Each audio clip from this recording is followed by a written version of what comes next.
That's it. You can only have one camera and one lens for the rest of your life.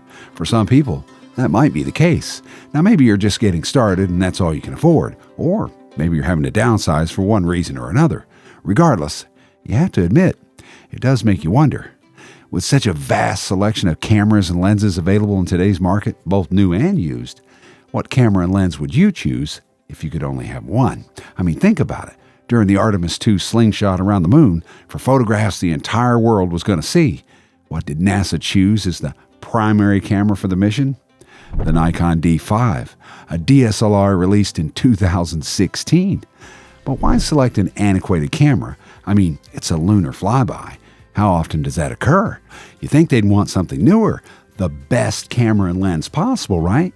They took the Nikon Z9, but it wasn't the primary camera. And newer doesn't necessarily mean better.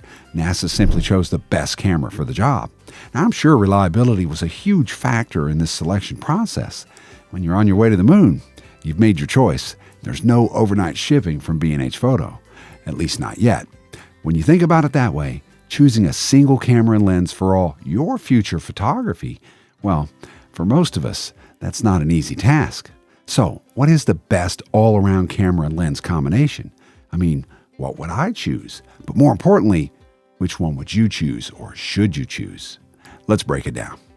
The question I'm most often asked, what is the best camera? And the second most often asked question, what is the best lens? But as I always say, best for what? I mean, choosing a camera and a lens is a tricky business, and it greatly depends on your genre of photography and your personal preferences. As a landscape photographer, I mostly shoot digital, but I also enjoy shooting a variety of film cameras.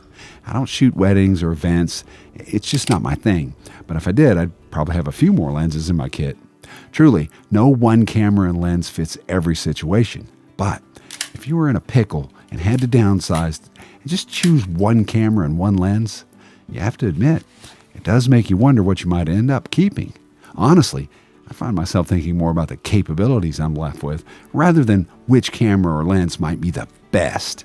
But anyway, when I think about all the images that I've made, or more importantly, the images that I may want to make in the future, there is a specific camera and lens that comes to mind, at least for my photography.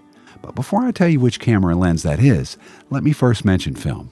As much as I enjoy shooting film, and it's not just the camera and shooting film for the sake of shooting film, it's the entire process that I enjoy. Shooting, developing, scanning, darkroom printing, I love it all. Nevertheless, faced with having only one, I would begrudgingly have to choose digital over film, mainly because I shoot in low light situations and high dynamic range compositions are just better suited for a camera like the Nikon D850. Not that I couldn't shoot it with film, but it's more difficult to get the results that I'm looking for. And if I could only have one camera, I can tell you, it's going to be the Nikon D850. Now, I don't want to make this about mirrorless versus DSLR, but I do prefer a DSLR over mirrorless, mainly because of the optical viewfinder. And I'm just not giving up that optical viewfinder for another electronic screen. I enjoy viewing my compositions through the lens in real time, which leads me to my lens of choice. First, prime lenses, they're out. I don't want to get too in-depth on primes versus zoom, but as a landscape photographer, you can't always zoom with your feet. It's just not practical. It's not realistic. And certainly when you're standing on the edge of a cliff, you just can't move forward. You know what I mean? So that leaves me with choosing a lens with the best, or should I say the most desirable focal length. If I had to downsize, if I could only have one focal length for the rest of my life, for me, there's no question about it. With the Nikon D850, it would be the 24-70. I made a video a little while back about the best focal length for landscape photography. You should check that out. It really breaks down why, at least for me, the 24-70 is the best focal length of all time. I'll leave a link in the video description.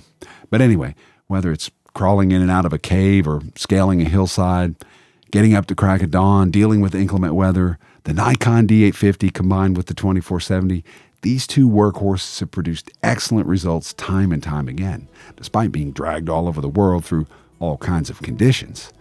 I couldn't be happier with the performance that I've experienced with this camera and lens, but it's not just the reliability, it's the size, the weight, the low light capabilities, the battery life of a DSLR over mirrorless, not to mention the image quality. Now, I know these are not the latest models, and there's certainly newer options out there. It's true, with newer gear, you don't really know what you're missing until you've used it. When I first heard about NASA selecting the D5 for the Artemis II mission, I was shocked they didn't pick something newer. But the more I thought about it, the more I realized I'm doing the same thing. There have been some game-changing technological advances in the camera industry over the last few decades. But now, after all the increased megapixels, the sensor improvements, the lens coatings, we're just at a point where we have to ask ourselves if the next upgrade is really worthwhile, or is it just another minor change that's been well marketed and looks good on a spec sheet? Are we really just talking about minor upgrades that truly have no noticeable impact on image quality? The Nikon D850 and the 24-70, they've seen more action than a casino on payday. And after years spent behind these two juggernauts, at the very least, I know what I have, and I know what it's capable of. So, what camera and lens combination is the one for you? No doubt about it, there's a lot to think about. Your budget, your genre of photography are the two most important considerations. And whether you're just starting or maybe having to downsize for whatever reason, my recommendation, use a camera that delivers the image quality you're happy with, not the image quality the pixel peepers say you need. And I recommend a high-quality lens, at least the highest quality lens you can afford, with a focal length of around 24-70 on a full frame. That's about 16-50 on a crop sensor. From a landscape photography perspective, this focal range offers the most versatility overall. Hopefully I've given you something to consider, should you ever need to consolidate your inventory. If you enjoyed this video, hit that like button. Subscribe if you want to receive notifications of future videos. And if you're interested in learning more about choosing the best focal length for landscape photography, watch this video right here. I'll see you on the trail.